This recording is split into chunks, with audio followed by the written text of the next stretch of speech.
जय हिंद। आज ये सेकंड एक्सरसाइज को स्टार्ट करते हैं। ठीक है, लाइंस एंड एंगल्स है।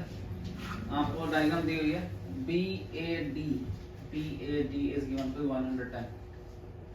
जब भी दिया हुआ इसको लिख लें। मुश्किल क्या है कि जो आप पेपर होते जा रहे हैं वो CBT बेस्ड होते जा रहे हैं, कंप्यूटर बेस्ड। वहाँ एंगल की वैल्यू लिखोगे ऐसे, इसके लिए ड्रा करना ही बेटर है। अगर क्वेश्चन मुश्किल होगा तो ड्रा करके ही वैल्यू लिखिए। ABD ये एंगल 30 दिया। ADC 75 दिया हुआ पूरा। ठीक है, और BCD आपको 60 डिग्री दिया। आपको x की वैल्यू पूछी है। If CE is parallel to DB, अगर आप ये एंगल निकालते हैं, देखो ये एंगल मिल जाए तो ये अल्टरनेट एंगल होगा इसके, ऐसा बनेगा। ठीक है, ये एंगल निकालने के लिए मुझे ये एंगल चाहिए। अब ये 100 है, ये 30 है, तो ये फोर्थ एंगल मिल जाएगा। 130 110 प्लस 30 140, तो ये 40 हो गया। 180, ये 35 रह गया। ये 60 और 35 कितना होता है? 85। 60 और 35 कितना हुआ? 95। तो ये रह गया हमारा 85। 9 2 80, 95 कैसे? 680 90 95। हाँ 85 रहा ना। 85 डिग्री हो गया। 95 है तो 100 बनाना है, 5 चाहिए और आगे 80 और चाहिए। क्या हो गया मेरे को कुछ कर। ठीक है जी, आप कर दूं? Get me the next one.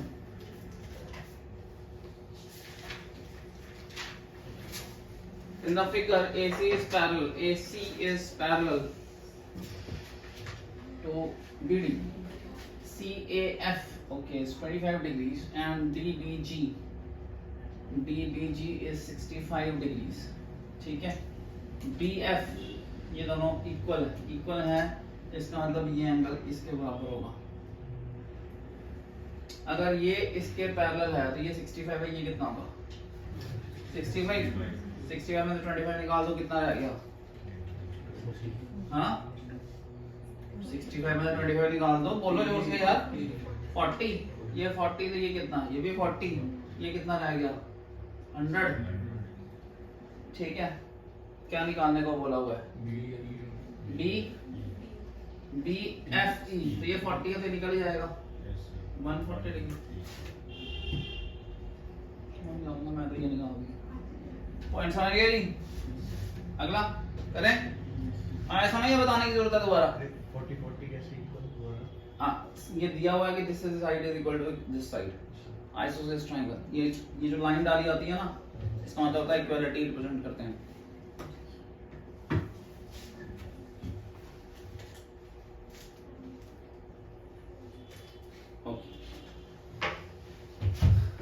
ये इसके पैरेलल दी हुई है और ये इसके पैरेलल दी हुई है।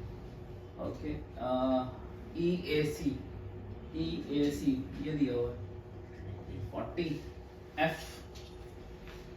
FDG कहाँ है? FDG ये दिया हुआ है 55।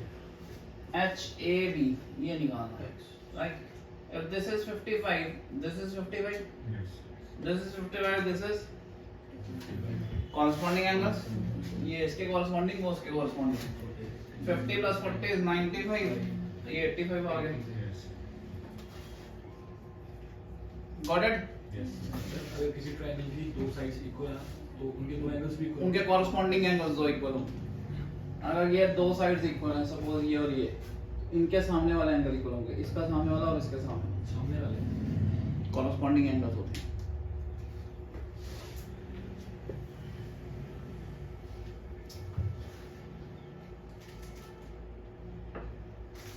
Next one, PQ is parallel to RS. PQ is parallel to RS. AEF ये दिया हुआ है 95। BHS is going to be 110। X निकालना है। ठीक है, ये 95 तो ये कितना होगा? 95। ठीक है, और हाँ जी ये 110 उससे क्या होगा? चलिए 180 लेके 110 माइनस कर देंगे। किससे? 180 लेके अंदर वाला हाँ, angle ये मिलेगा। अंदर वाला एंगल मिल गया आपको। हाँ जी। कितना मिला? तो दिस 95 180 माइनस 95 85। 85 ये 85 आ गया। ये 110 है तो ये कितना होगा? 70 70 प्लस 80 कितना हुआ? 7 to the 14 155 60 70 80 25 degrees. Yes sir. और कैलकुलेट नहीं करना आता। 70 में 70 और डालो 140। जब 85 में से 70 निकाल लिया तो पीछे कितना बचा? 15। 140 में 15 डाला 155। 155 को 60 बनाओगे तो 5 डलेगा। 60 से 70 80 20 और 5 और कैलकुलेशंस पे ही कंट्रोल चाहिए भाई।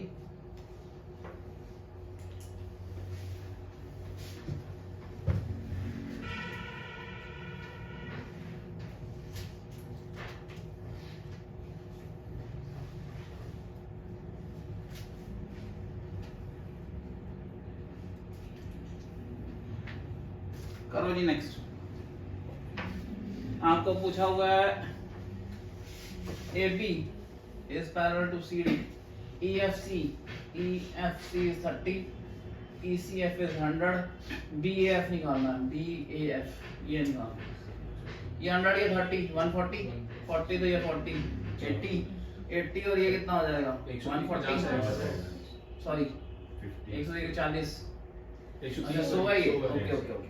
ये आ गया 50, ये आ गया 130, ये 130 corresponding angles, right?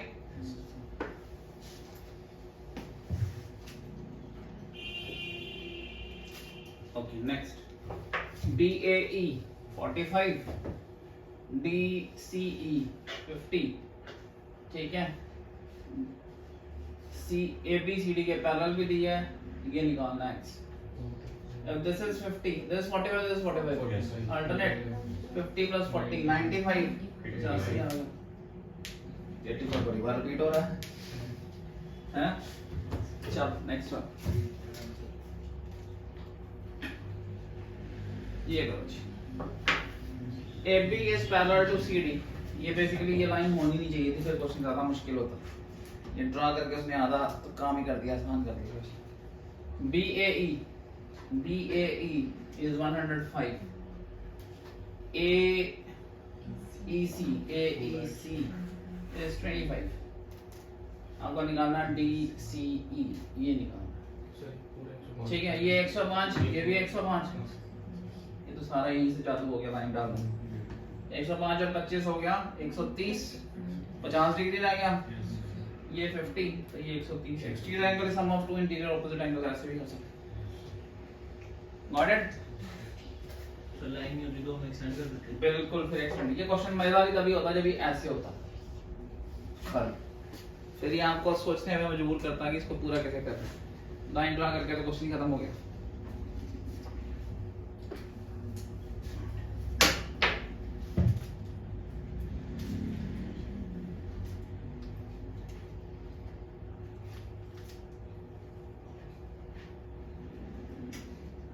ये भी सेम क्वेश्चन। ये आप बताओ, फिर इसने एक्सटेंशन दे दी। सो ABE जो है वो आपको इसमें ये 130 दिया है, ठीक है। BEF दिया हुआ है, D दिया हुआ है 20, तो ये कितना रहेगा? 110। Exterior angle is sum of two interior opposite angles, तो ये भी 110। तो सिंपल हो गया, वही सेम है क्वेश्चन आ गया।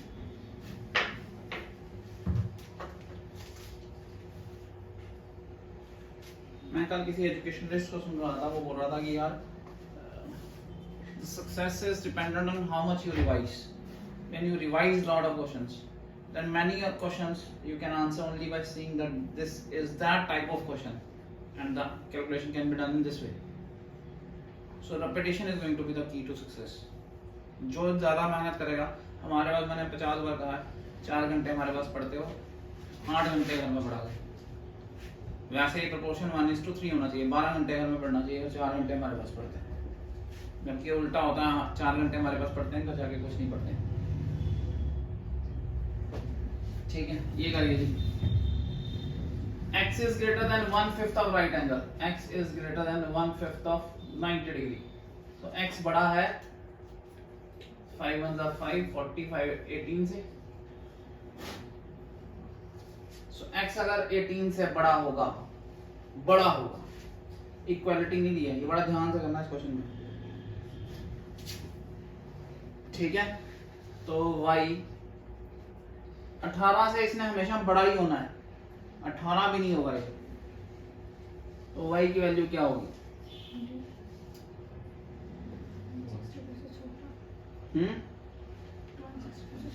ये हमेशा 162 से छोटा आएगा और 162 के बराबर भी कभी नहीं आएगा, क्योंकि x हमेशा 18 से बड़ा है, तो 18 पॉइंट समथिंग होगा वो, तो ये हमेशा 162 से थोड़ा सा छोटा ही होगा, 162 के बराबर भी कभी नहीं आएगा। राइट, पॉइंट समझ आया? लॉजिक का क्वेश्चन है।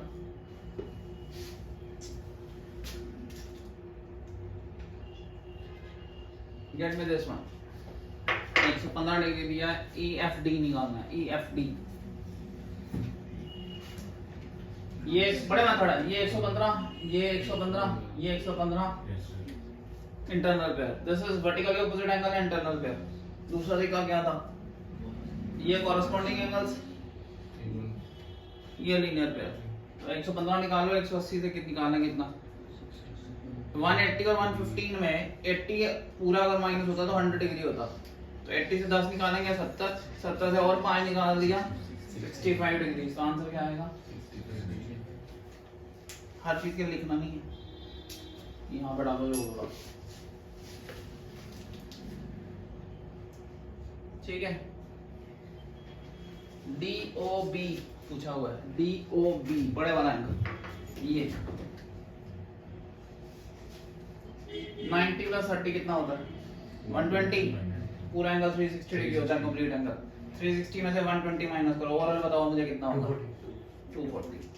360 में से 120, 60 में से 20 निकाले 40, 30 में से 3 में से 1 निकाला, ओवरऑल निकालना सीखो।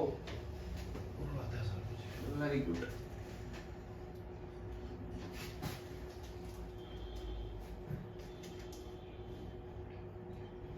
करो जी next.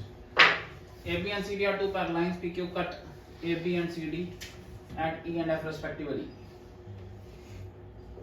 AB and CD are two parallel lines and PQ cut AB and CD at E and F, P and Q respectively. EL is the bisector of FEB, ये, और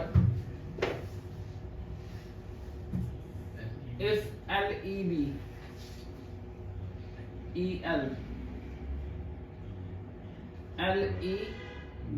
is 35 डिग्री, तो ये bisector है, तो ये 70 हो गया पूरा।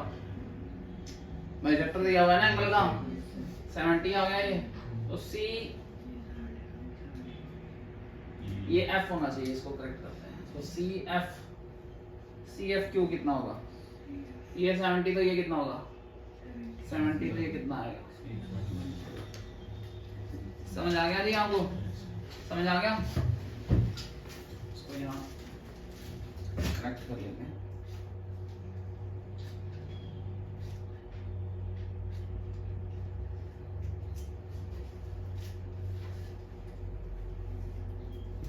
डन, ये करो जी।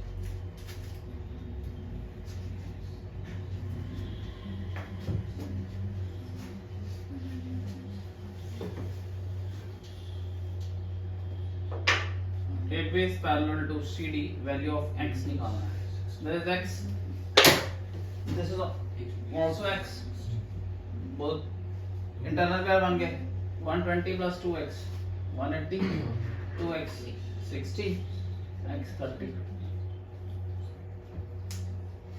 ठीक है जी, आया समझ नहीं आया? ये x आएगा vertically opposite angles. This and this angle is internal pair, ये पैरेलल है दोनों। इंटरनल पेयर का सम क्या होता है 180।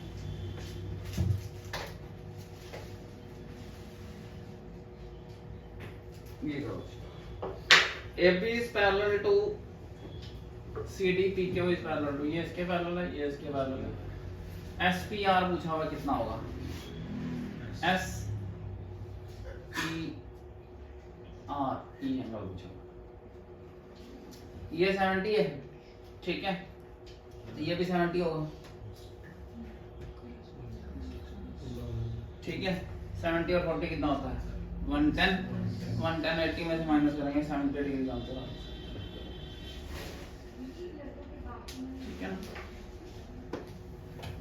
क्वेश्चनों की टाइप जो है वो ये बड़े लाइटर साइड में आते हैं। वो था there are 4 lines in a plane no two of which are parallel, maximum number of logic का क्वेश्चन है, maximum number of points in which they can intersect.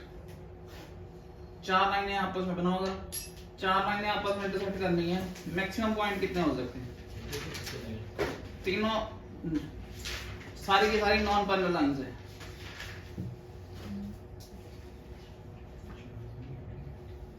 Maximum कितनी हो सकती है sir no two of which का क्या मतलब कोई भी आपस में पैरेलल नहीं। 1 2 3 4 5 6 पॉइंट आएंगे, इससे ज्यादा कोई तरीका नहीं।